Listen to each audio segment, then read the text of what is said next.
किसी को दवा खाने में अच्छा लगता है क्या? दवा खाने में तो पसीने में भी दवाई की गंध आता है, लैट्रिन पेशाब में भी दवाई की गंध आती है, बड़ा खराब लगता है। और खा करके उसके साइड इफेक्ट बहुत होते हैं, कई तरह के कॉम्प्लिकेशंस आते हैं।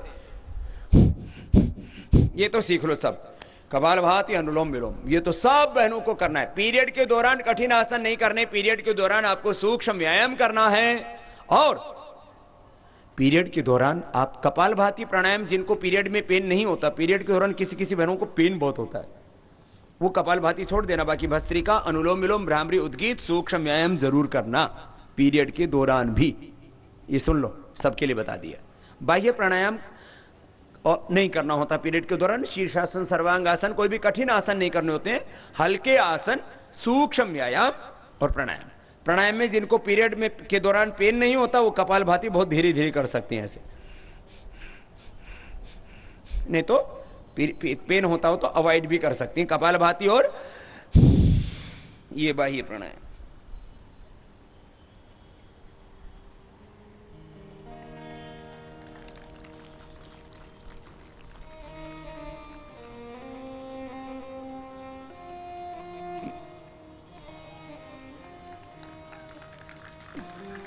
आप भी करोगी?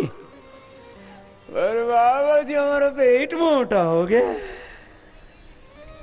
शादी होने के बाद में मां होने का बहुत चाव होता है सब बेटियों को, लेकिन मां होने के बाद में पेट छूट जाता है। पेट में फिर वाइट वाइट लकीरें आ जाती हैं, खराब लगता है। और इधर से कमर, सामने से पेट, और फिर थोड़ा ध्यान नहीं देते तो मेटाबॉलिज्म भी गड़बड़ हो जाता है। आफ्टर 40 तो सभी का मेटाबॉलिज्म डिस्टर्ब होता है, तो फिर कुल्ले भी छूट जाते हैं, फिर ये पैर भी छूट जाते हैं, ये फैलने लगते हैं। तो अच्छा लगता है क्या? जोर से बोलो। तो ये सबको ठीक करने का उपाय बता दे पूरा। हाँ, तो एक तो ये कपालभाति करना, इसके फिर 12 एक्सरसाइज और बताएंगे। हार्मोनल बैलेंस बराबर रहेगा, मेटाबॉलिज्म बराबर रहेगा, वात पित्त कफ एनाबॉलिज्म कैटाबॉलिज्म केमिकल्स और हार्मोन्स का बैलेंस बराबर रहेगा। कपालभाति एक प्राणायाम और दूसरा ये अनुलोम विलोम, ये 2 प्राणायाम बहुत जरूरी है। ये तो बाद में पेट इतना हल्का हो जाएगा आपका, देखो बाह्य प्राणायाम भी हो जाएगा।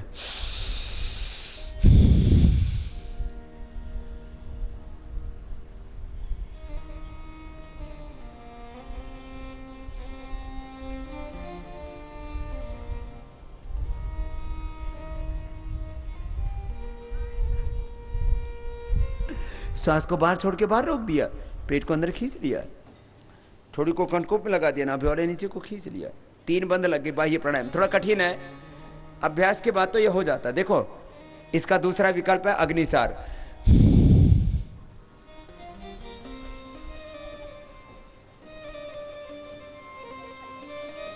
श्वास को बाहर छोड़ के बाहर रोक दिया, पेट को अंदर खींचा, ढीला छोड़ा। ये सारी आपको कठिन लग रही है, हम तो ये नोली करते हैं ऐसे।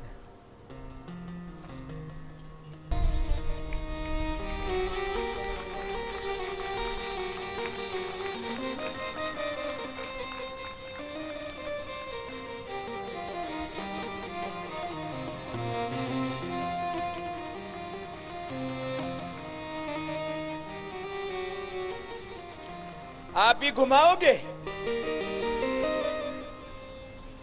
कुछ तो आगे आगे से घुमाने लगते हैं ना, तो पीछे से घूम जाता है। बोले बाबा जी, ये तो बस की बात नहीं लगता है। कोई बात नहीं, घबराओ मत, आपसे नहीं हो पाता है ना ये, तो ये तो थोड़ा प्रैक्टिस चाहिए ना इसके लिए। तो पेट भी थोड़ा हल्का होना चाहिए।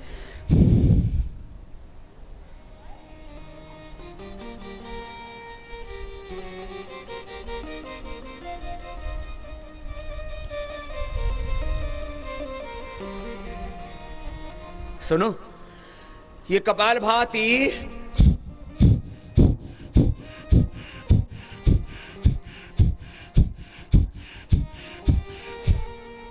बहनों को 4-5 बीमारियां बड़े रूप में होती हैं। एक तो जोड़ों में दर्द, क्या आजकल तो बच्चों को भी होने लग गया, नहीं तो 40 साल के बाद घुटने दुखने लगते हैं और प्रॉब्लम्स आती हैं। ये बहनों को एक तो सबसे बड़ी प्रॉब्लम आती है जो है अर्थराइटिस की, ज्यादातर बहनों को। दूसरी प्रॉब्लम आती है बहनों को सिर में दर्द, माइग्रेन पेन की। ये ज्यादातर बहनों को प्रॉब्लम रहती है। और तीसरा शरीर फैलने की, मोटापा की। और फिर ये सब हो जाते हैं तो डिप्रेशन तो प्रसाद में मिलता ही है ना? और फिर बहनों का मेटाबॉलिज्म गड़बड़ हो जाता है, हार्मोनल इंबैलेंस। और फिर से एचआरटी पर जाते हैं तो वो तो और खतरनाक हो जाता है। आपको ये सारे जो उपाय बताएंगे ना आज, ये इसमें बड़ी मदद करेंगे आपको। पहले प्राणायाम फिर आसन सिखाएंगे आपको। मैं बात कर रहा था बहनों की बड़ी समस्याएं और उनका समाधान क्या है। योग, प्राणायाम करो। अभी प्राणायाम बता देता हूं। ये करना है, अग्निसार कर लेना। भाई प्राणायाम नहीं हो तो कोई बात नहीं, ये भी नहीं हो तो छोड़ देना, कोई बात नहीं, उज्जाई कर लो। गले और थायराइड की प्रॉब्लम आजकल बहनों को बहुत हो गई है। देखो मैं आपको पूछता हूं, ये बीमारियां कैसे फैल रही हैं। कितनी बहनें ऐसी हैं जिनको थायराइड की प्रॉब्लम डिक्लेयर हो चुकी है? हाथ हिलाइए, हाथ हिलाओ। काफी बहनों को डिक्लेयर हो गया है, टेस्ट करवाए तो पता लगा है। काफी मेरे सामने बैठी हैं 30-40 तो T3 T4 TSH का इंबैलेंस हो जाता है। और जो भी बहनें मोटी हैं या तो उनको थायराइड की प्रॉब्लम हो चुकी है, आपने अभी टेस्ट नहीं किया है, या होने वाली है। थायराइड के कारण से फिर मोटापा बढ़ता है, थोड़े चक्कर से आने लगते हैं, कमजोरी भी लगने लगती है, और बहुत ज्यादा बढ़ जाए तो आंखें भी थोड़ी बाहर होने लगती है और डिप्रेशन हो जाता है। थायराइड। और खून की कमी कितनी बहनों को है? लोहे की कमी, हीमोग्लोबिन की। जरा हाथ तो उठाओ। कुछ तो संकोच करती हैं हाथ उठाने में भी। काफी बहनों को प्रॉब्लम रहती है खून की कमी की। और आंखों की समस्या, नजर की प्रॉब्लम, विजन, दृष्टि, हाँ, चश्मा आदि। हाथ हिलाओ जरा। आंखों की समस्या, ये राम, ये तो बहुत ज्यादा है। फिर तुम चश्मा लगाती क्यों नहीं हो?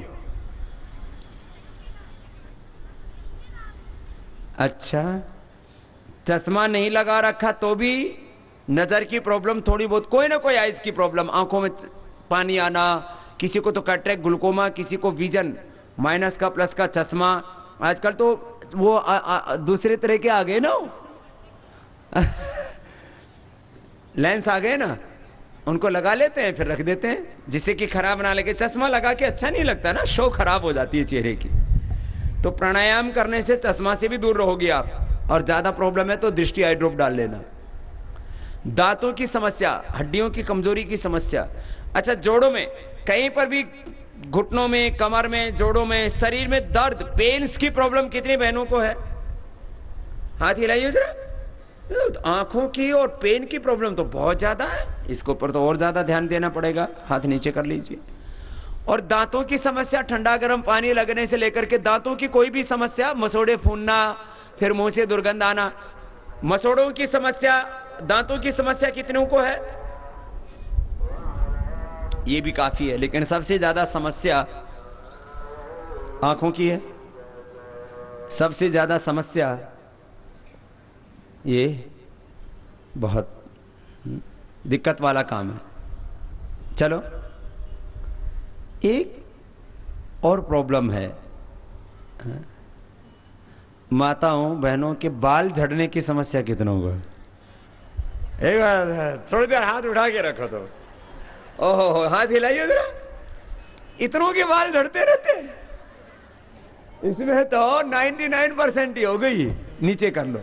फिर बाल झड़ने का उपाय क्या करती हो?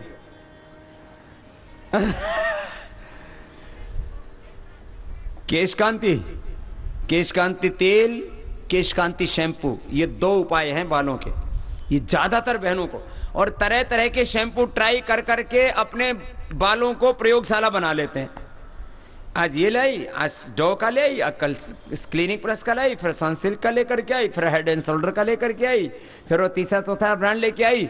घर में कम से कम 10 ब्रांड शैम्पू के मिल गए। एक के बाद दूसरा ट्राई किया तो पहले 10 बाल झड़ते थे, फिर 20 झड़ने लगे, फिर तो गिनने ही बंद कर दिए, डिप्रेशन होने लग गया।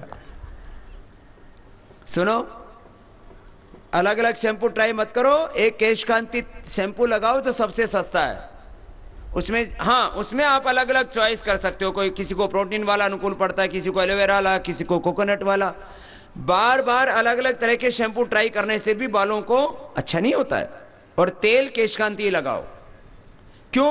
क्योंकि उसमें कोई भी पैराफिन, एलएलपी, कोई किसी तरह का कोई मिक्सिंग वाला सोडा नहीं है। और वो पैराफिन, एलएलपी, मिनरल ऑयल तो बन का ना कैंसर तक पैदा कर देता है, बालों को धीरे धीरे खत्म कर देता है। पहले धीरे धीरे पतले होते हैं, बाद में झड़ते रहते हैं। नहीं, खैर, तो मैं आपसे बात कर रहा था, कपालभाति सब बहनों को करना है। इससे खून की कमी नहीं होगी, कैल्शियम की कमी नहीं होगी, जोड़ों में दर्द। 2 समस्याएं सबसे ज्यादा बहनों को मिली, एक दर्द, दूसरा आंख की प्रॉब्लम, तीसरा बाल की प्रॉब्लम।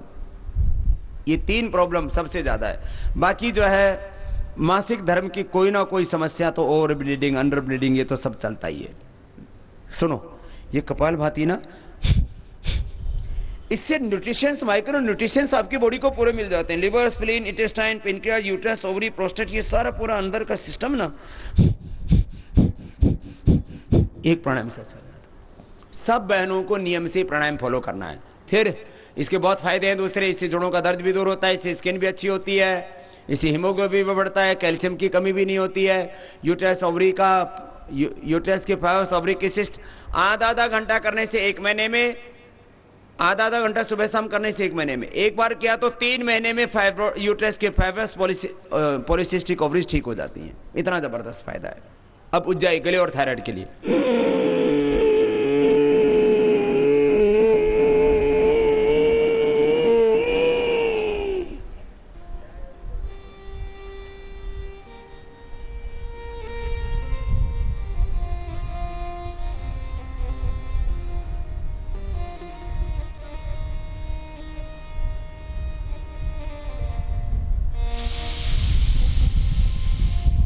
श्वास भर के फिर दाएं नाक को बंद करके बाएं से बाहर छोड़ते हैं धीरे धीरे, ऐसे।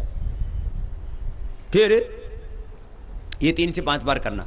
आज तो थोड़ा थोड़ा ही बताना पड़ेगा, बहुत कुछ सिखाना है ना आपको, ज्यादा प्रैक्टिस नहीं करवाएंगे, संकेत कर देते हैं, सीख लो आज। कपालभाति में कैसे नहीं करना, कपालभाति ऐसे नहीं होगी, ये तो भर रहे हो आप, छोड़ना, कंधे नहीं हिलाना, ऐसे मुंडी नहीं हिलाना, होठ नहीं हिलाना, ऐसे कुछ ऐसे ऐसे करते हैं, कुछ आंखों को अंदर दबाते हैं, ऐसे एक्टिंग मत करना इसमें। हाँ, ये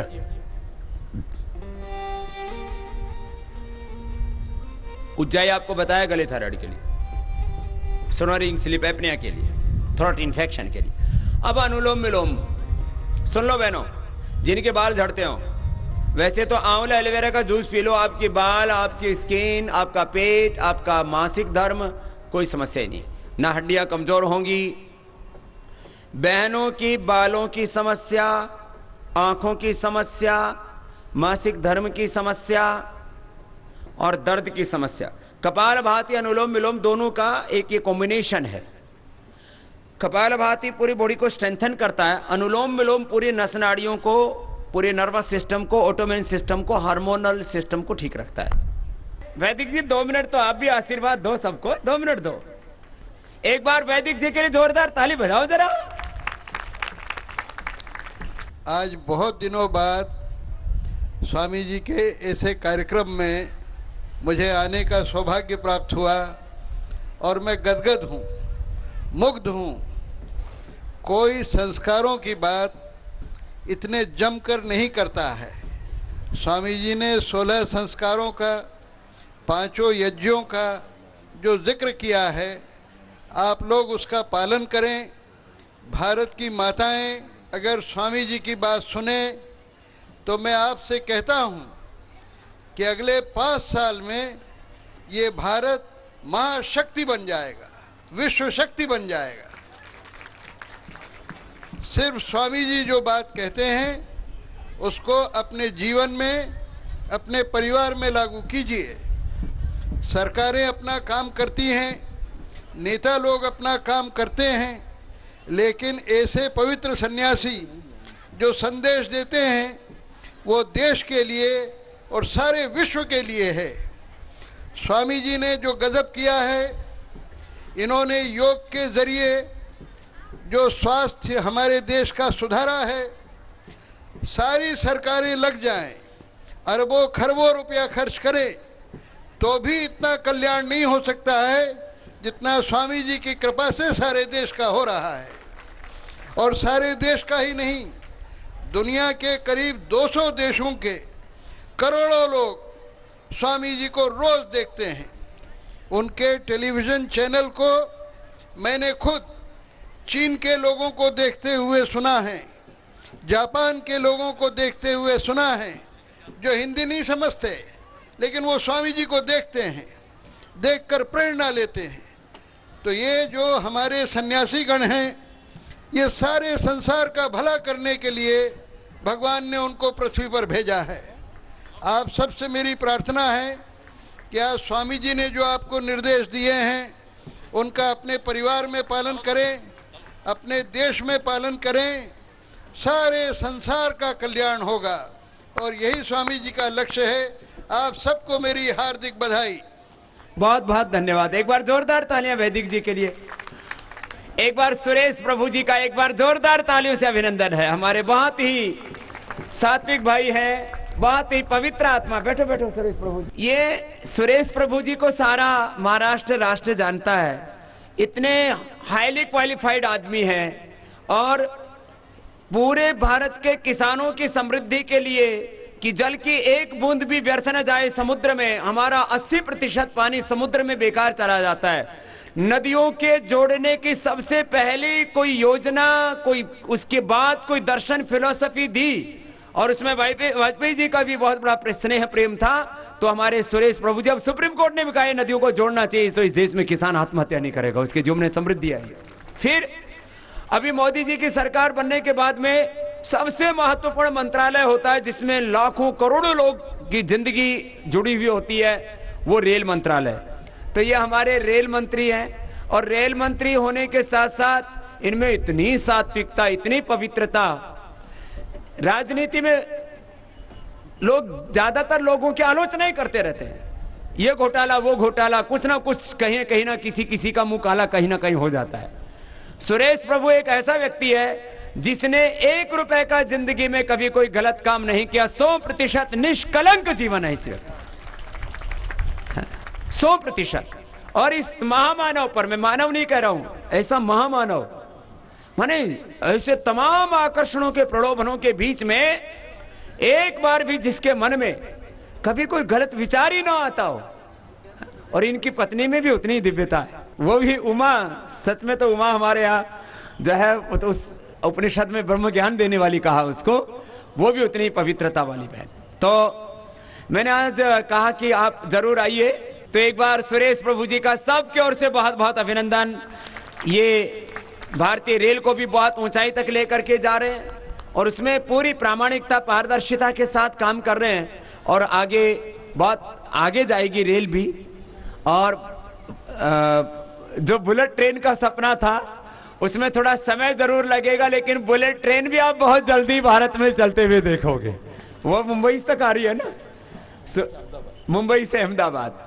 तो मैं 2 शब्द पहले हमारे सुरेश जी बोल रहे प्रभु जी, तो हमारे हम तो इनको जो है प्रभु जी ही बोलते हैं। तो एक बार जोरदार तालियां प्रभु जी के लिए और 2 शब्द बोले। 2 शब्द बोले। ये हमारे सबके लिए एक बहुत ही सौभाग्य की बात है कि बाबा रामदेव जी हमेशा हमें मार्गदर्शन करते आए हैं। हम सब लोग भूले बिखरे जिंदगी में बहुत कुछ अलग अलग चीजों की खोज में घूमते रहते हैं और शायद हमारी जिंदगी की आखिरी पहल आने तक हमारी खोज कभी खत्म ही नहीं होती। लेकिन इतने खोज करने के समय खुद को खोजने का मौका ही कभी हम भूल जाते हैं। सबको खोजते जा रहे हैं और अपने को भूलते जा रहे हैं। क्या बात।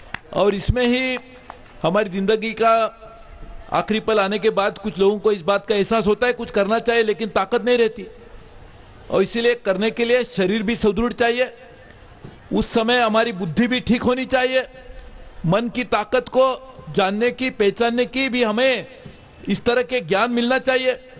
ये सभी चीज लाने के लिए स्वामी जी ने बहुत सालों से एक यज्ञ शुरू किया है, और ये यज्ञ में कुछ डाल के घी डाल के यज्ञ नहीं होता। इसमें हमारी मेहनत से हमारे शरीर को, मन को, तन के साथ साथ आत्मा को जोड़ के हम आगे आने के लिए जो कोशिश कर रहे हैं, उसके लिए स्वामी जी ने कुछ 4-5 लोगों को, चंद लोगों के लिए काम नहीं किया। आम जनता की जिंदगी में बदलाव लाने के लिए जो ज्ञान हमारे सदियों से हमारे पास आ था, वो सब आदमी को लाने दे देने के लिए, उसमें कोई इंटेलेक्चुअल प्रॉपर्टी राइट्स भी नहीं। इस तरह का काम स्वामी जी ने जो किया है, मैं मानता हूं उसके कारण एक समाज में एक बड़ा परिवर्तन आ रहा है, और आगे आने वाले दिनों में वो और भी बड़ी मात्रा में आएगा। वो लाने के लिए सोल, बॉडी और माइंड तीनों को इकट्ठा करके, साथ साथ शरीर भी ठीक होना चाहिए। शरीर ही ठीक नहीं होगा तो काम क्या करेंगे। और इसीलिए अच्छे प्रोडक्ट्स स्वामी जी लोगों को देते हैं, जिसके कारण आज हमारे मल्टीनेशनल कंपनी भी जरा थोड़े से तकलीफ में आ गए हैं। तो उनके लिए हम कुछ उनके लिए सिंपैथी रख सकते हैं, लेकिन सही माने में देश की हमारी परिभाषा, देश की हमारी संस्कृति, इतने साल से चलती आई हुई देश के हमारे विचार, उनके आधार पर चलने वाली ये संस्था, हम सब लोग बहुत खुश हैं कि आज स्वामी जी का मुंबई में आना हुआ। मुंबई में लोगों का लाभ मिल रहा है। वैसे मैं तो उड़पी में था, दिल्ली में जा रहा हूं, लेकिन मैंने कहा मुंबई में आकर उनके आशीर्वाद भी ले लूं, और जो काम वो कर रहे हैं उसके लिए मुंबई की जनता की तरफ से उनको धन्यवाद भी दे दूं। इसके लिए मेरा आना हुआ, मैं आपको बहुत बहुत धन्यवाद देता हूं। तो प्रभु जी से बहुत प्रेम है हमारा। तो ये अभी दिल्ली जा रहे थे, अभी उडुपी से उड़ के आए, मुंबई एयरपोर्ट पे पहुंचे। और थोड़ा सा प्लेन तो आजकल थोड़ा बहुत विलंब, ट्रैफिक बहुत होता है, अभी वापस एयरपोर्ट पे जाना है दिल्ली जाने के लिए। तो भी जो है हमारे बीच में आए, तो इनका योग से कितना प्रेम है। एक योगी से, एक फकीर से जो 2 कपड़े वाला है, ये भी वैसे फकीर ही है, बस कपड़े का अंतर है, वस्त्र का अंतर है, चरित्र फकीरों जैसा ही है इसका भी। हाँ? ऐसा हमारे सुरेश प्रभु जी हैं। और अभी वापस जाना है इनको। प्रभु जी से 1 मिनट में इनको विदा करके फिर मैं यहीं पर हूं।